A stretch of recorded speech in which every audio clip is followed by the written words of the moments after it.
Okay, my Filipino family, if you speak the Filipino or Tagalog or any of the language in the Philippines, please tell me.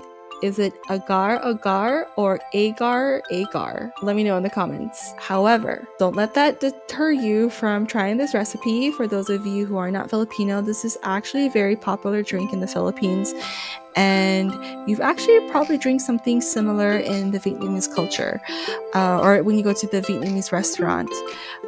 This is also known as gulaman. Did I say that right? Let me know in the comments.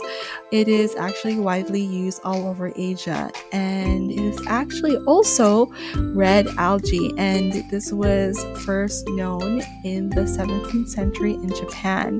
This is a great recipe to try, especially if you're looking for something new to try during the summer. And let me know in the comments how many times I said actually in this video. Thanks for watching, guys. Appreciate it.